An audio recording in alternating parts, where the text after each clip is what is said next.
አስተዳደር እኔ ለዚህ ወረዳ ለእያንዳንዱ አክቲቪቲ ግንባር ቀደም መሆን አለብኝ፣ አባላት እንደመሆን ይሁን የራሴን አስተዋጽኦ ማድረግ አለብኝ የሚል የስራ ተነሳሽነት እንድትፈጥሩ እንፈልጋለን።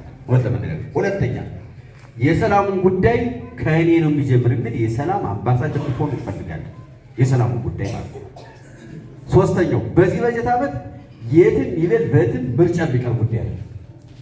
በዚህ ዓመት ምርጫ እናካሄዳለን። ይህንን በኮንፊደንስ ነው የምነግራችሁ ማለት ነው።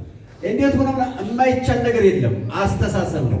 በአስተሳሰብ ማለት ነው እንችላለን ካለ እንችላለን። እንዴት እንችላለን?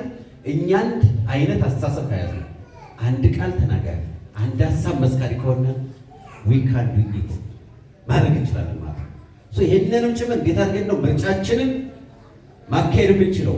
አባላትን ጭምር ስለሆነ ማካሄድ ብቻም አይደለም፣ እንዴት አድርገን ነው ምርጫውን ጭምር በበላይነት ማሸነፍ የምንችለው የሚለውን ነገር በአስተሳሰብ ደረጃ የምንግባባበት ሌላ ስራ ምናምን ፖለቲካ ስራ እንድሰራ እንፈልጋለን። መደበኛ ስራ አሸናፊ ሆነን ከሰራን ለሰላም አምባሳደር ከሆነ አትጠራጠሩ፣ ምርጫ ጉዳይ በራሱ ይጠናቀቃል ማለት ነው። የመጀመሪያ ከማሸነፍ በላይ ምርጫውን ሰላማዊ በሆነ መንገድ የማካሄዱ እንዲካሄድ የማድረጉ ስራ የእኛ ከፓርቲ አባላት የሚጠበቅ ተግባር ይሆናል። ጌታቸው እዚህ ያለው አጠቃላይ አመራር፣ እዚህ ያለው አስተባባሪ አመራር ከዚህ ካላችሁት አባላት ጋር እኩል ነው በዚህ ጉዳይ አስተዋጽኦአችን ሊሆን የሚችለው ማለት። ይህንን ለማድረግ የት ተነስተን የት ነው ልንደርስ የምንችለው? ግብርና እንዴት አድርገን ነው ትራንስፈር ልናደርግ የምንችለው? የገጠር መዋቅሩ እንዴት አድርገን ነው ትራንስፈር ልናደርግ የምንችለው? ሲደመር ኢንዱስትሪው በምን መንገድ ነው ልናደርግ የምንችለው? ከተማ ልማት በምን መንገድ ነው ልናደርግ የምንችለው?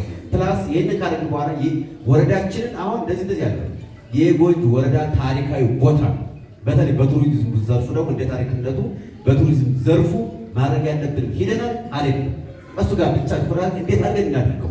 ሀሳብ የትም አረጋ ክልሉን ይምራል፣ አቶ አሰፋ ዞኑን ይምራል።